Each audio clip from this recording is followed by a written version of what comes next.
kii mu ne ndax assumé nañ vidéo bi waaw vidéo bi kan moo mën a wax fii ci presse bi wala ci Sénégalais yi ku gis toute la vidéo complète début ba fin toute la vidéo là début ba fin kan moo mën a wax fii ci yéen bi ñu njëkk a teg ndax moo njëkk a am wala ndax bi ñu mujjee teg moom moo njëkk a am loolu yëpp enquête bi leeral na ko loolu dana génn après parce que vidéo bi tollul noonu kàddu yee yemul noonu lañ fa waxtaanee yëpp yemul foofu am na it yeneen yoo xamante ne nii xëy na yéen gisu leen ko mais loolu mënu ma cee xuus l'enquête bi dana ko wax avocat yi dina ci wax parce que comme lu nekk en instruction la amuñu droit xuus ca lu baax mu ne diggante première ak deuxième vidéo kilifa dafa wax ci diggante bi ah non je suis désolé kilifa yëpp dégg nañ ko mu ne tout le monde la dégg nañ ko mu ne c'est effectivement vrai sama xarit moo ñëw diis ma soxlaam ma def ci jéego bu ne moom moo ko wax allez dam ne ngeen tegaat vidéo il a assumé sa part de responsabilité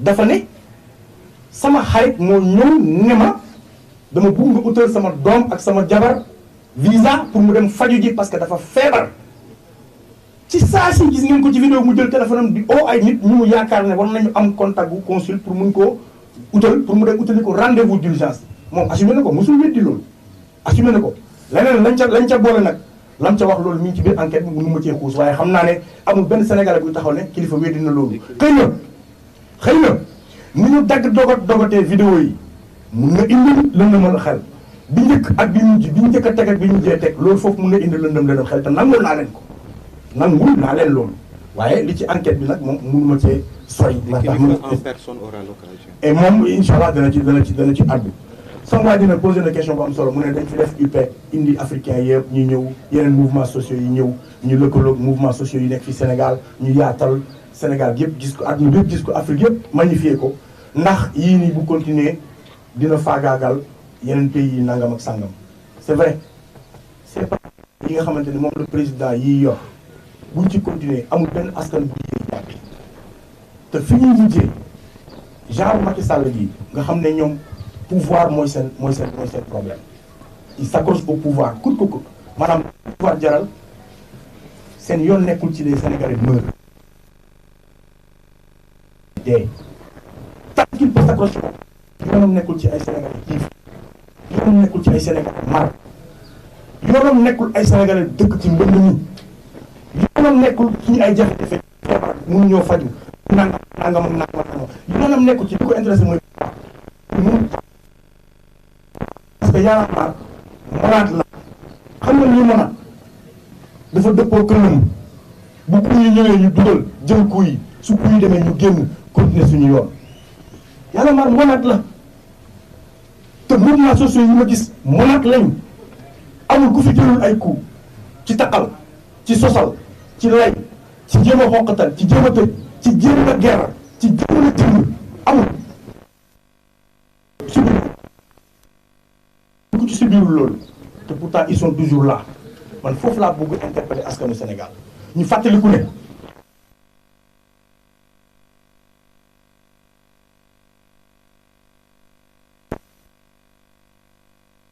télé ñan ngay fekk ci terrain bi ñu leen di jàpp di leen dóor ay liif di leen sànni ay gaz lacrymogène ñoo ñu taxaw di ko dékku waxuma da ngeen leen amee njukkal de ndax defuñ ko pour Sénégalais yi amul kenn fii ku toog kuy xeex pour les Sénégalais Sénégal la ñuy xeexal parce que bu dee Sénégalais yi ngay xeexal léegi boo génnee di nga gis ku ñu yóbbu Yoff di ko suuli kon bu doon nit lañ moo tax ñuy def xeex boobu nit kooku wàññeeku na dem na mais Sénégal ak ëllëgam moo tax nit ñi di xeex te dara mënuñoo décourager voilà. Donc en français, c'est Ali qui le fait en français ou je... Vas-y, fais-le en français. Tu le fais en français. Vas-y. Ouais, je voulais juste... Ouais. Donc juste pour dire que, en fait, en réalité, un pays comme le Sénégal n'a jamais eu de procureur de la République. C'est ça la réalité. C'est ça la triste réalité. Nous avons un président qui, lui, est le ministre de la Justice, le procureur de la République, le ministre de l'Intérieur, qui est même le chef de la prison. Parce que bon, quand tu regardes un peu ce que Macky Sall est en train de faire, tu te dis que à chaque fois qu'il y a eu des scandales dans ce pays, des scandales de 94 milliards, des scandales de je ne sais pas combien de milliards, en tout cas de gros bonnets qui concernent de gros bonnets dans ce gouvernement et ce régime, Macky Sall ne s'est jamais autosaisi. Il faut que les gens arrêtent de dire Bassirou Gueye. Il n'est pas le procureur, il est assis sur un fauteuil quelque part. C'est Macky Sall le procureur de la République, c'est ça la vérité. C'est ça la vérité. Donc, il y a bel et bien la main de Macky Sall sur cette affaire, ou bien dans cette affaire. Et c'est clair. Parce que quand tu vois la manipulation, l'instrumentalisation de la justice et la manipulation d'une certaine presse, tu comprends très vite que l'objectif final, c'est d'essayer de casser un mouvement. D'abord en convoquant Kilifeu, au moment où les Sénégalais sont intéressés par l'affaire des députés et les passeports diplomatiques. Parce que c'est ça qui concerne les Sénégalais. L'affaire Kilifeu, on pourrait même appeler ça une affaire privée, c'est entre deux Sénégalais. C'est entre deux amis qui parlent. Mais la vérité, c'est que c'est un contre-feu qui a été allumé pour noyer cette affaire de députés et de passeports diplomatiques. Et les Sénégalais ne sont pas dupes. Les Sénégalais ne sont pas dupes. Ils ont essayé de faire de telle sorte que les Sénégalais puissent s'imaginer que ces deux affaires sont liées. Au bout de 2 heures de temps, ils ont pu découvrir que ce n'est pas vrai. Il n'y a jamais eu de lien entre ces deux affaires. Donc, pourquoi après, par la suite, juste parce qu'un criminel, quelqu'un qui a été arrêté, a cité Simon, on appelle Simon. Il a appelé Tchad, on appelle Tchad. Et tout ça, d'abord, je vais m'arrêter une seconde. J'ai vu paraître dans les revues de presse et autres, dire que Tchad a été appelé à la DIC pour une histoire de voiture. Activement recherché. Activement recherché. Et quand l'on disait activement recherché, j'étais en réunion avec les Yana Maris et on revenait de la DIC. Il est activement recherché. J'ai reçu un coup de fil, le commissaire m'a appelé, je suis allé répondre au commissaire. Et vous savez qu'est-ce qu'on m'a demandé? Thiers a dit, c'est moi qui ai fait les présentations entre lui et Simon en lui disant que toi et Simon vous vous ressemblez, il peut te louer son passeport pour que tu voyages. Voilà ce qu'on m'a demandé. Voilà ce qu'on m'a demandé à la DIC. Et vous pensez que ça... Simon Ponkal, 105 kilos. Non, 120. 120 kilos. 1m93. Tant qu'il y a qui me pono. Nous avons un rasta. Nous avons un yagoul. Thiers sew. 83 kilos. 1m82. Khess, qui nous. Man, le passeport. Et après, la justice n'est même pas venue de dire, écoute, si ça c'est vrai, par quel aéroport Thiers est passé? Et Macky Sall, quand il parle de terroristes, donc c'est lui qui a ouvert nos frontières pour les terroristes, parce que si Thiers est capable de voyager avec un document français de quelqu'un d'autre et passer par cet aéroport-là, nous sommes des terroristes. Et je vous le dis, c'est ça la vérité. Et même si Thiers passe, parce qu'il a corrompu des agents à l'aéroport ou ici à la police, mais arrivé en France ou en Italie ou en Espagne, comment il va faire avec les empreintes, la biométrie? Il faut qu'on soit sérieux, les gars. Il faut qu'on arrête quand même, quoi. Des gens ne peuvent pas se battre pour leur pays, qu'on salisse leur honneur et qu'une certaine presse joue ce rôle. Je suis désolé, gars. Réfléchissons. Réfléchissons.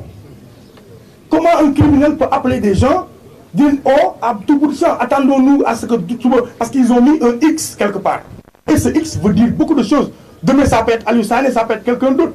Parce que Koutier cité, ils vont l'appeler. Mais qui sera le prochain? Mais est-ce que ça c'est sérieux, les gars? Il faut qu'on arrête. Donc, quand on me dit que assumer la vidéo, ben oui, qu'il faut assumer ses propos. Qu'il n'a jamais nié ses propos. Sauf que les vidéos ont été manipulées. La durée de vidéo que vous avez vue, ce n'est pas la vraie durée. Les vidéos ont été interverties. Bignutek en premier et Bignutek en deuxième. Tout ça, c'est des trucs, parce que c'est les secrets de l'enquête. Après. Donc, il s'était prononcé sur cette question. Et parlant de mon frère qui dit que, à cause de l'UPEC, des activistes sont venus ici rencontrer nos frères, ça c'est vrai. Est-ce que c'est pratique? Mais c'est vrai. Regardez ce qui s'est passé en Guinée, au Mali. Et c'est ça qui est malheureux. Si aujourd'hui, un pays comme le Sénégal peut se targuer d'avoir une jeunesse consciente, une jeunesse prête à donner sa vie, une jeunesse à côté de son peuple, se battre de manière pacifique dans les rues, constituer un contre-pouvoir, Mais ça, c'est une aubaine pour le Sénégal. C'est Macky Sall qui devrait magnifier la jeunesse sénégalaise. Aujourd'hui, les Européens viennent de partout. Il n'y a même pas une semaine, on a reçu Podemos de l'Espagne. Ils sont venus nous rencontrer pour prendre de l'expérience. Occupy Wall Street, ils ne veulent pas l'admettre, mais c'est copié sur les mouvements sociaux africains. Tout ce qui se passe aujourd'hui, les gilets jaunes en France, mais c'est du yanamarisme, c'est du frappe, c'est du nutudug, c'est du nyolank. Le monde est en train de magnifier cette jeunesse africaine. Mais non, ils veulent étouffer cette jeunesse africaine, mais c'est peine perdue, parce qu'il ne sera pas le premier, il n'est pas le premier, il ne sera pas le dernier. De toute façon, tout ce qui les intéresse, c'est ça. Et après, certains te diront, oui, il est qui, vous êtes nangam, nangam, nangam. Mais nous, ça, c'est des débats de voilà quoi. En tout cas, on reste fort, on reste debout, on est là. Dara duñu frégué, dara frégué wuñu. On l'a dit très tôt. Y en a marre, dès le début, a dit on va libérer ce leadership qui existe partout. C'est un état d'esprit. C'est pourquoi que quand Simon aujourd'hui et qu'il faut qu'on passe la nuit à Rebeuss, je suis là. Demain, si je ne suis pas là, Amissane est là, Foumarat est là, Astou est là, quelqu'un d'autre est là. C'est un état d'esprit. Donc, c'est pas demain la veille. C'est pas demain la veille. Il n'y arrivera pas.